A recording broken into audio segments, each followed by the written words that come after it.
기관들도 잠깐 살펴보겠습니다.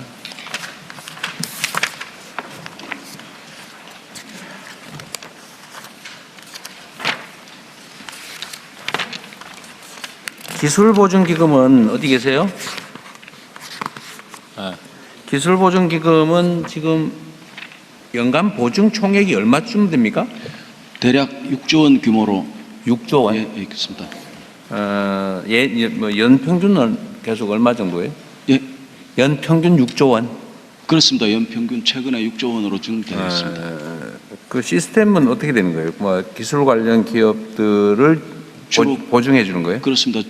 주로 이제 일반 중소기업보다는 기술 중심 중소기업을 위주로 보증하고 있습니다. 뭐 대출 보증해 주는 거예요? 그렇습니다. 저희 보증을 바탕으로 보증서를 은행에 제출하면 은행이 이제 그거를 바탕으로 대출을 해주는 제도입니다. 기술의 상품화를 지원하는 그렇습니다. 형식인가요? 예. 6조 원. 그 연간 6조 원이면 기업 숫자는 얼마나 돼요? 숫자는 아직 정확하게 연간 대충. 아직은 파악 못했습니다. 예, 숫자는 대충 알 수 있지 않을까? 그러면 개별 기업들의 보증액은 얼마쯤 돼요? 그러면? 평균 약 한 2~30억에서 많게는 200억까지 알고 있습니다. 알겠습니다. 그 연간 보증 수요는 어때요? 많겠죠? 이거 언제나 부족하겠지? 그렇습니다. 지금 뭐 안 그래도 AI 혁명, 4차 산업혁명 때문에 기술 기업에 대한 수요는 굉장히 폭증하고 있는 상태입니다. 기술 기업의 수요가? 그렇습니다. 그러면 지금 보증 수요 대비 이제 보증을 6조 원 정도 해주니까 그 보증해주지 못하는 수요 기업들의 뭐 예를 들면 요구 보증액 그건 어느 정도예요? 그 부분은 아직 파악을 못했습니다. 그 대체로 저희 이제 기술 보증 기금은 뭐 담보가 좀 부족하더라도 기술력이 있거나 또는 재무 상태가 좀 기준에 미치지 못하는 기업들이라도 보증을 해주고 있는데 그 탈락한 기업들의 보증 수요가 얼마인지는 아직은 파악 못했습니다.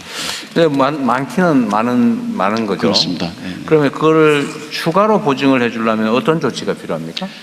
저희가 그 재원이 필요해요. 보증. 그렇습니다. 그 하이닉스 3전 이런 효과가 중소기업까지 그 낙수 효과가 일어나도록 보증 조건을 완화한다든지 보증료를 감면한다든지 심사 기준을 좀 완화하는 그런 정책을 지금 펼치고 있습니다. 그걸 하려면은 출자 재원이 필요합니까? 그렇습니다. 출자 재원이 많을수록 좋고요. 저희는 지금 이제 출자 재원은 어디서 와요? 주로 이제 예산에서 오고 있습니다. 예산에서? 네. 저희는 이제 출자를 해주시면은 그 금액만큼 하는 게 아니라 보증 배수가 약 10배이기 때문에 그 10배. 지금 연간 예산에서 그 보증 재원으로 얼마가 옵니까?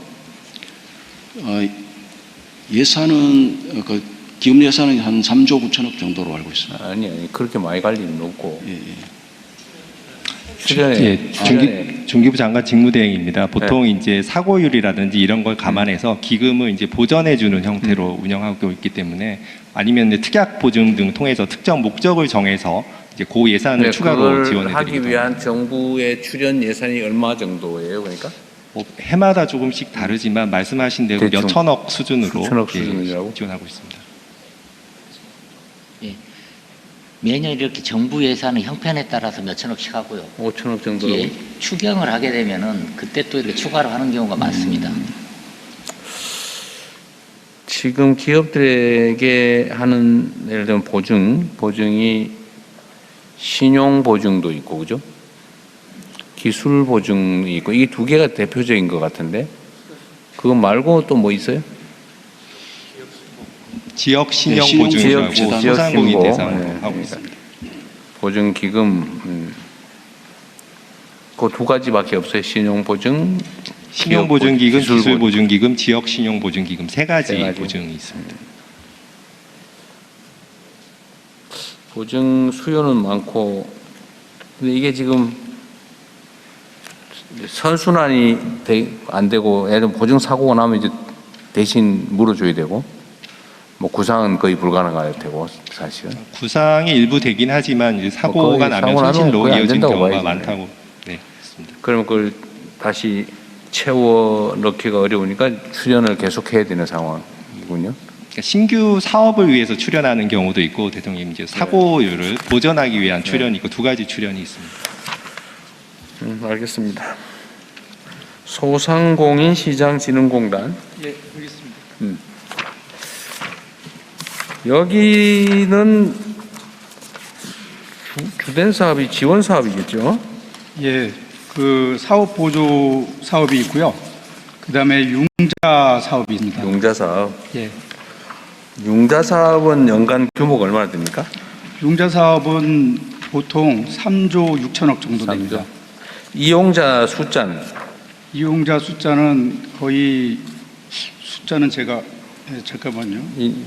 한 개 업체당 얼마 정도? 70만 개 정도. 예, 70만 개. 대상은 70만 개인데 연간 취급하는 거 70만 개를 취급하지 못할 거고 대상은 훨씬 더 많습니다. 790만 중에 620만 정도가 대상이고 실제로 이제 그중에 나가는 실제로 게 연간 72만 7천 개 정도가 72만 개가 우리 저 보증을 해주고 있어요. 그러니까 직접 대출도 있고 직접 그러니까 대출. 이 소진공은 대출을 직접 하고 있습니다. 직접 대출이 1조 2천억 정도 되고요. 그다음에 대리 대출이 2조 5천억 그러니까 정도. 규모가 대출 규모나 보증 규모가 좀 액수가 적네요. 수요에 비해서는 적다고 보셔도 될 것 직접 같습니다. 대출은 1,000만 원 안팎입니다. 네. 지금 요즘은 이 상인들의 자영업자들의 예를 들어 신용 상태가 매우 나빠서 예, 너무 이번에 코로나 저하돼가지고요. 지나면서 너무 많이 나빠졌잖아요. 예, 예. 연장 연기해주고 있는데 코로나 때 그 대출금 정책 자금 대출해준 게 지금 계속 연장되고 있죠. 예, 그게 계속 연장되는데 거기를 또 저희들이 너무 대출 자금을 못 갚아가지고 최근에 2년 정도 더 연장해주고 1% 낮춰주는 그 분할 상환 제도를 했었는데요. 그나마 그거 해드리니까 좀 도움이 됐는지 한 95% 정도 자금이 나갔습니다. 장관님 그때 코로나 때 정부가 지원을 해준 게 아니라 대출을 해주는 거죠. 바람에 예, 대출을 너무 많이 자영업자들 해가지고 상황이 너무 안 좋죠. 그게 계속 축적되고 있습니다. 그게 지금 저희한테는 제일 지금 부담이 되는 그런 문제입니다. 그때 코로나 때 사실은 다른 나라들은 되게 정부가 지원을 해줬는데 예, 저희도 우리나라는 그게 다 좀 대출을 해주는 바람에 직접 지원을 좀 해드렸어야 되는데 네. 너무 대출에만 의존했는데 당시 이제 상황이 빨리 끝날 거라고 생각을 해가지고 그때 제가 자영업 비서관을 하고 있었는데요. 뭐 그게 한 1년 안쪽에는 끝나지 않을까 했는데 너무 길어지는 바람에 계속 누적되면서 지금까지 와가지고 그때 당시에 이게 그러니까 뭐 사실은 되게 주관적인 것일 수 있는데 그때 당시에 예를 들면 외국의 평균적인 외국의 지원을 기준으로 예, 매우 이제 추상적이긴 한데 예, 예. 우리는 대출로 다 처리해서 예. 개인에게 책임을 지웠고 예. 다른 나라들은 대개 정부가 지원을 해줘서 정부가 책임을 부담했잖아요. 그렇죠. 그러니까 그때 당시에 정부의 그 국채 비율은 올라갔고 예. 가계부채 비율은 유지가 되거나 떨어지거나 이랬는데 우리는 국채 비율은 안 올라가고 예, 가계부채 비율은 확 올라갔잖아요. 예, 근데 그 금액이 예. 얼마쯤 되는지 혹시 추산해 보거나 생각해 본 거 있어요? 그때 저희가 쉽게 말해서 다른 나라처럼 지원을 했어야 되는데 대출로 해가지고 그 개인에게 빚을 만든 금액의 규모가 얼마가 될까? 그때 그 얘기 나오기는요. 그 당시에 일단 처음에 나왔을 때는 그 한 100조 얘기가 나왔습니다. 100조? 예. 100조 정도면은 국가가 그것을 지급해서 그 어느 정도 가라앉힐 수 있다 이런 얘기가 나왔었는데 국가 부채 비율이 그러면 그때 당시 기준으로 하면 2% 정도 늘어나는 거죠. 그렇죠. 그 좀 아쉬운 게 그 당시에 좀 과감하게 했었으면 좋았을 텐데 그게 사실은 되게 아쉽습니다. 100조 정도다. 근데 여기 지금 우리 저기 정책실장님도 계시니까 저보다 더 정확히 하실 것 같습니다. 그래요? 아닐 것 같은데. 전문가 중에 최고 전문가시기 때문에. 아니, 제가 왜 이걸 물어보냐면 지금 자영업자분들이 사실은 부채 때문에 너무 힘든데 예, 그렇다고 경제 상황이 좋은 것도 아니고 점점 사실은 골목 상권은 악화되고 있어서 예, 예.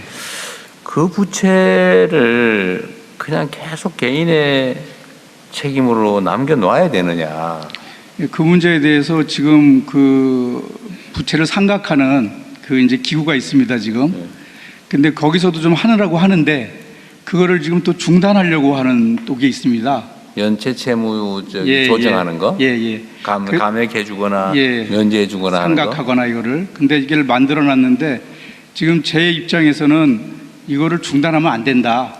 이거를 다시 연장을 좀 했으면 좋겠다. 아니면은 형태를 바꾸더라도 혹시 지금 그러니까 채무 조정 사업을 하고 있다 이게 말이죠. 그렇죠. 정부가 일정한 예, 부담을 있습니다. 하고 그 기구가 그거 내용 아는 사람이 혹시 있어요? 없는 모양이에요. 제동이 그 금융위에서 주로 새출발 기금이라고 새출발 기금, 제도약 기금. 예, 지금 그게 올해로 일단 중단되게 돼 있는데 저는 그걸 중단하면 안 된다라고 주장하고 있습니다 지금. 새 출발 기금은 채무를 그러니까 바꿔주는 거예요? 아니 주로 상각합니다. 그 채무 소각.